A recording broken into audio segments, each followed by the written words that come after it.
jilbabin hatinya dulu baru auratnya gitu. Padahal sebenarnya kan kebalik ya.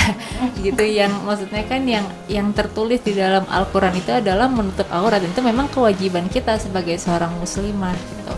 Nah, iya, itu berjalan berbarengan, Bang. Gitu. Nah. Nah, ketika memutuskan untuk menutup aurat gitu, terus banyak yang nanya nggak sayang dengan karirnya, nggak sayang dengan tawaran-tawaran, terus nggak takut nanti nggak bisa main sinetron lagi gitu. Itu semuanya nggak ada gitu. Malah begitu memutuskan untuk menutup aurat, ada pintu lain yang Allah buka yang selama ini mungkin Ica sendiri nggak pernah menyangka gitu, bahwa oh ternyata pintu rezeki dari sisi A ini selama ini tuh belum bisa terbuka karena memang belum melakukan kewajiban yang sudah ditetapkan untuk kita gitu sebagai seorang muslimah gitu. Dan alhamdulillah ya bisa mematahkan semua pikiran-pikiran negatif, terus pertimbangan-pertimbangan yang membuat kita berat, padahal begitu dijalankan Masya Allah ternyata ada satu ketenangan, kenyamanan yang memang kita merasa kenapa nggak dari dulu ya gitu. Iya, jadi kayak misalkan nih, ketika misalkan kita jalan gitu ya, kita merasa ada yang melindungi gitu. Jadi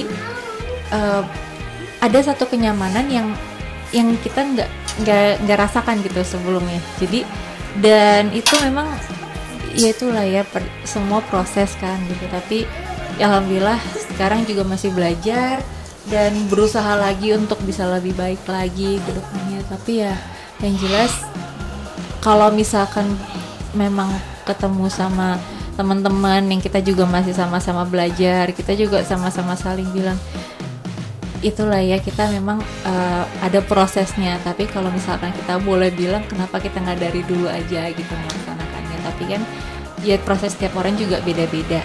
Yang penting kita belajar supaya kita bisa menjadi lebih baik lagi nanti ke depannya. Ya kalau saya melihatnya dengan rasa syukur ya, bahwa ada kesadaran, ada keinginan sendiri dari Ica.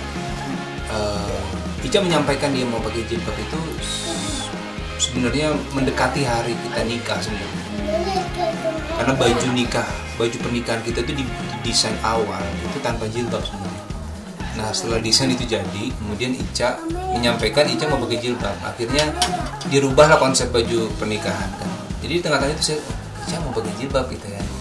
Ya saya sangat bersyukur dan di hari H ya akhirnya kita banyak belajar setelah menikah bagaimana jadi muslimah. Dan memang alhamdulillah kita sama teman-teman yang lain kan memang ada kajian rutin. Nah sejak itu Ica rajin ikut, menambah ilmu juga, semakin banyak teman juga kan, teman-teman yang pakai jilbab juga semakin banyak nih sekarang kan. Jadi saling menguatkan, saling memotivasi satu sama lain. Dan saya melihat lebih banyak hal positif gitu yang Ica rasakan sih, yang saya lihat. Begini, kalau cobaan, semua manusia pasti ada cobaan.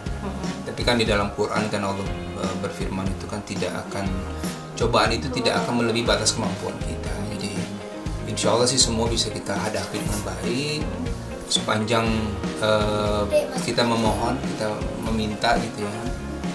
Tapi cobaan yang datang pun juga kita tidak boleh mengeluh, tidak boleh putus asa. Karena seberat apapun pasti ada jalan keluar. Manusia ini kan sebenarnya nggak punya kekuatan apapun, ya kan?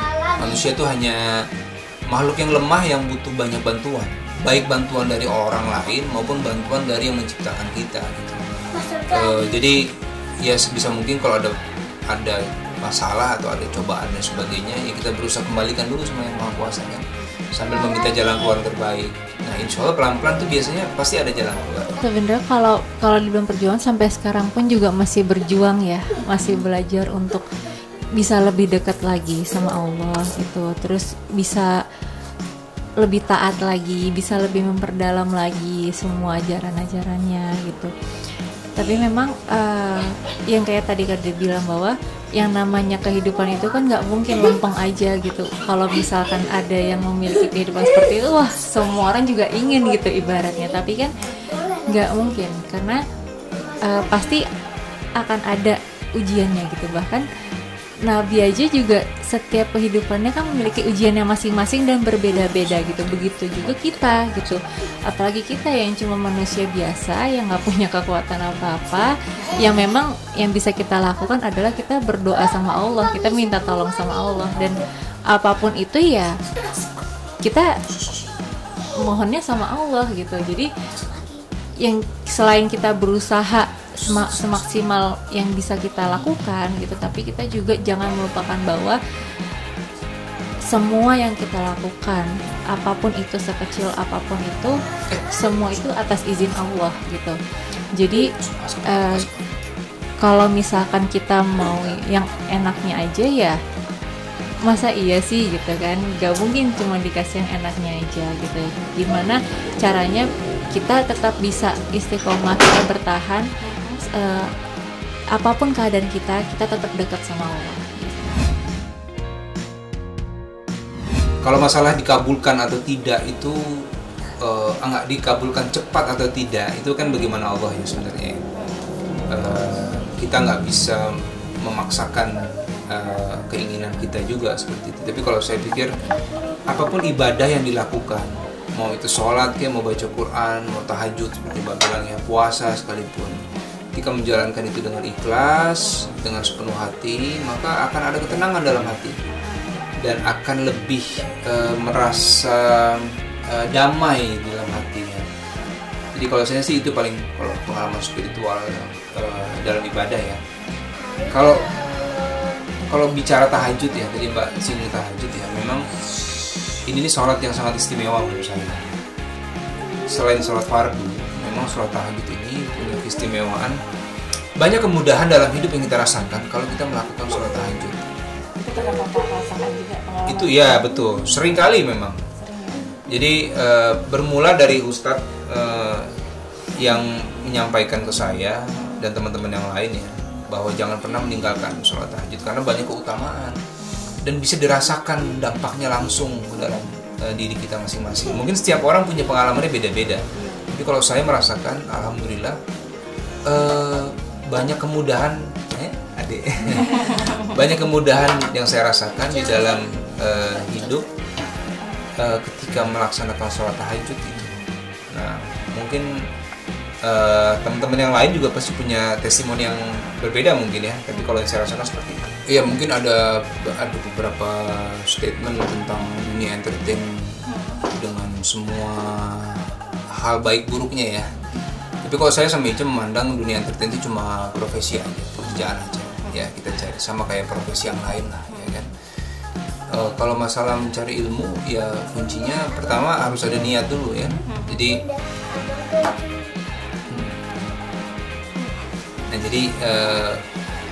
niat untuk belajar, karena di dalam ayat pertama turun dalam Quran itu kan Iqra ya.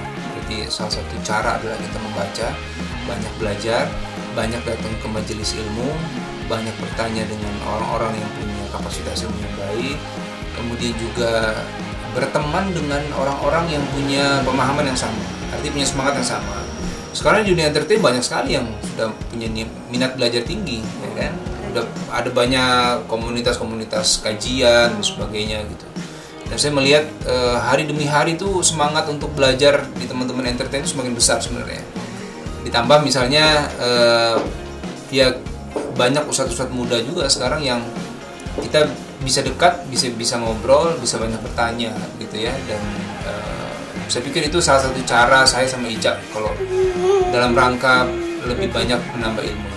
Ya kalau di bulan puasa ini, di bulan Ramadan yang paling penting kan menjalankan ibadah puasanya, ya kan? Kemudian yang berikutnya adalah mendidik anak-anak nih sekarang bagaimana supaya mereka punya semangat untuk puasanya juga cukup kuat. Kalau yang lainnya ya seperti biasa aja ya, ibadah wajib, ada yang sunnah, ya tarawih dan sebagainya. Nanti ada zakat fitrah mendekati Idul Fitri, sholat Id dan sebagainya nanti pada saat sudah masuk masa Idul Fitri. Dan misal ada nggak sih oh iya. Kalau saya sama Ica sebenarnya kita baca semampu kita, sebanyak mungkin kita bisa. Tapi kan tentu di sela-sela aktivitas juga ya. Tapi yang paling penting jangan melewatkan satu hari tanpa membaca Quran.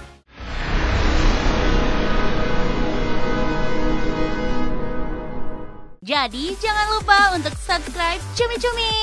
Ditekan ya tombol lonceng merahnya.